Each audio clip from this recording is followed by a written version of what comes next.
Hi guys, welcome back to the channel. So for the first time in the history of women's cycling, we have 3 male athletes winning first, second and third place. All 3 places on the podium had a male athlete, had a transgender athlete up there. The good news is they had female partners. So for this event, they compete in pairs. And apparently if you're female, in order to make the podium, you have to have a male partner. Now this isn't a co-ed event, this is women's cycling. For the first time in women's cycling, we've had 3 male athletes take home a medal, gold, silver and bronze. I suppose we should be grateful that they chose female partners, so at least a woman can get up there. In order to make the podium as a woman in cycling today, you have to have a male partner, you have to have a transgender partner who identifies as a woman. That's the way to get around it, you see. So only the teams who had a transgender athlete took a medal home. Coincidence? I think not.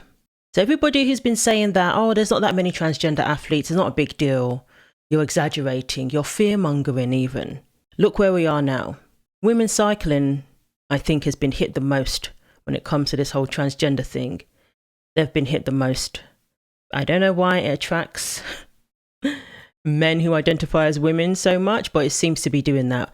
I've covered stories over in Chicago. There's at least 3 transgender athletes. Moving on to the Mail on Sunday, 2 transgender cyclists sparked backlash after hammering biological female competitors.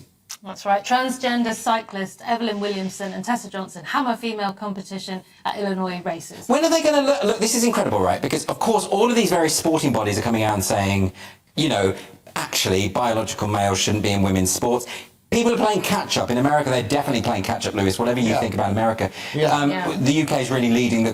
But this is common sense, right? It's just everything that Sharon Davis has been talking about. Exactly. Right? She's got a new book about this, actually. Yeah, if you can find it. Yeah, because Waterstone staff are probably hiding it. Keeps being hidden.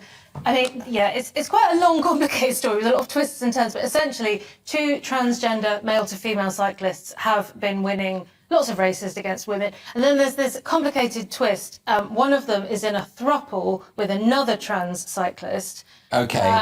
But all of that's just soap opera nonsense. I don't care what people do in their private lives. But the one that they're in a relationship with shoved a biological woman off a bike. And this biological woman, who's also a cyclist, everyone's a cyclist in the story, left her own race because Antifa protested her, saying she was a TERF.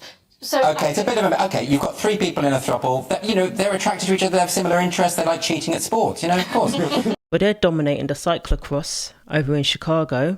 We had a female cyclist who quit. At the peak of her career, she walked away because she didn't want to compete against a man who shoved her off the track, by the way.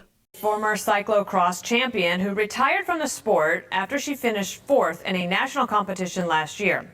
She decided to hang up her helmet after losing to a transgender athlete, a biological male, who was allowed to compete in the women's division. Hannah Arnsman joins us now for her first TV interview, and thank you for being here. Let's walk through it a little bit. Tell us about that day when you lost. In Cyclocross Nationals. Yes. Well, definitely had one of the best races of my life. I was on form, did all the training right. Been doing this for many years, so I've honed in the skills. But it was just not enough. It didn't matter that Austin couldn't ride a lot of the sections that were pretty technical. He could run a lot faster than most women, and it turned out that power that day won over skill, and power honed over many years. Had you ever competed against a male before? Yes, I've competed against one when I was still a junior, 17 or 18, and on the road. And did you lose to that person those times as well? Yeah. Yeah, I watched them out sprint an entire lead-out train of women. Oh. Okay, so a question for you. You have now decided to retire. When we think of retirement, we think of like older people. How old are you now, and would you have retired but for this situation? I'm 25, and there are definitely multiple reasons why I walked away, but it is never right to have to end your season that way, to end your season flanked on either side by two guys in the women's field, the elite women's field. And I don't want to see any other girls, young or my age or older, have to go through that. We've had women having prize money taken from them by male athletes who shouldn't be in their categories. And all of these athletes, these male athletes, they have competed with men. They all have a track record of competing in the men's category. Now all of a sudden, they identify as women. And no, they weren't winning medals when they were competing against other male athletes. They weren't taking home the gold, breaking records when competing in the men's category. So this event took place in Redmond, Washington. It was the Marymoor Grand Prix annual race at the Jerry Baker Memorial Velodrome. So we have 3 male athletes in the women's category. So again, you can't tell me that this is rare and it's only a couple of athletes. They're dominating women's cycling, and it's happening in other sports as well, as we know. And this venue is known for its strict no bullying policy, which warns that it will not tolerate any derogatory remarks or criticism towards racers.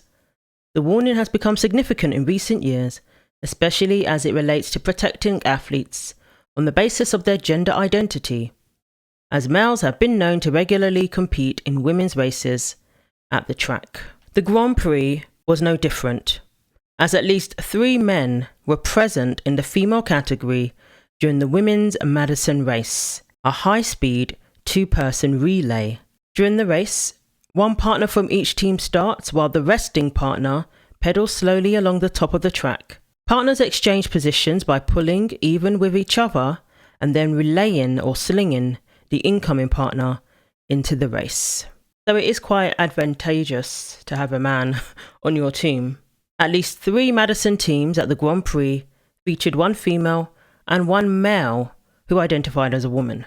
So Jenna Lingwood, Jordan Lothrope and Ava Lynn are all male. Lothrope competed with men as recently as 2023 and is already winning medals. And Lothrope took the gold alongside a female partner.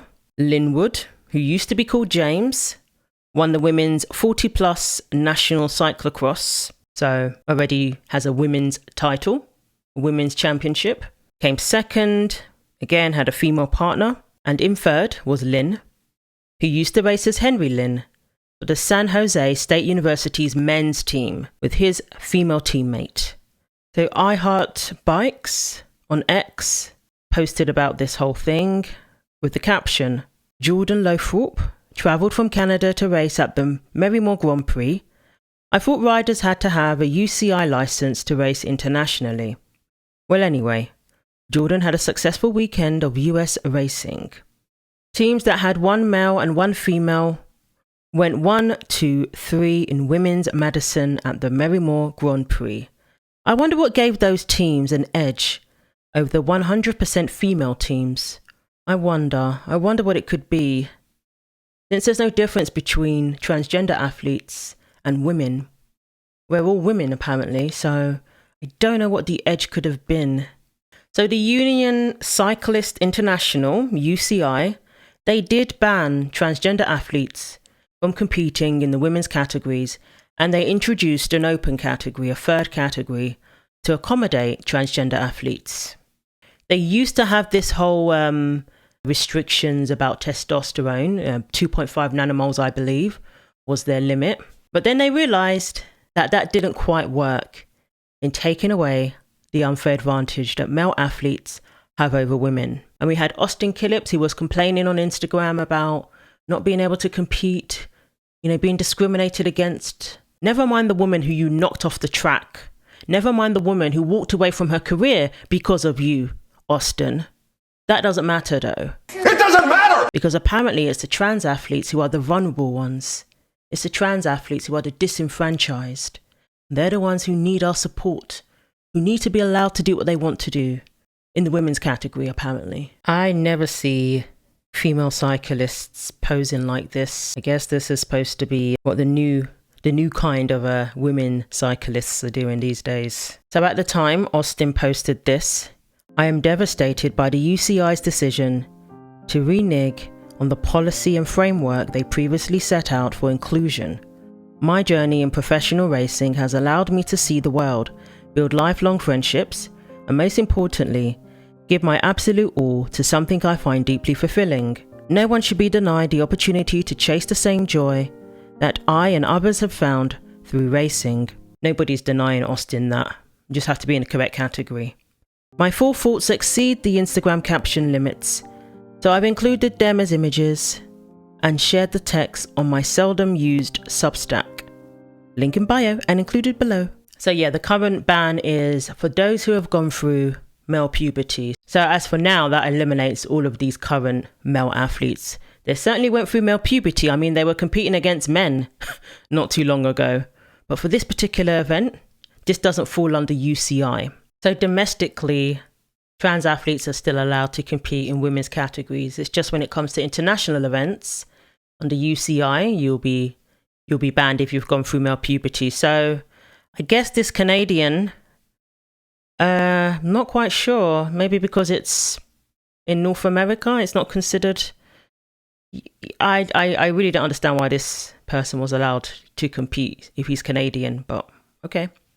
So in July 2023, the World Governing Body for Cycling, UCI, banned transgender athletes from participating in any of their events if they had gone through male puberty. They determined that the previous barrier restricting testosterone levels was not sufficient to completely eliminate the benefits of testosterone during puberty in men. Their statement noted, "Given the current state of scientific knowledge, it is also impossible to rule out the possibility that biomechanical factors such as the shape and arrangement of the bones in their limbs may constitute a lasting advantage for female transgender athletes." Male athletes. David Lapartient, president of UCI, said the governing body had a duty to guarantee, above all, equal opportunities for all competitors in cycling competitions. And like I said, they introduced the third category, so male athletes who identify as women are free to compete in that category. They're not being excluded.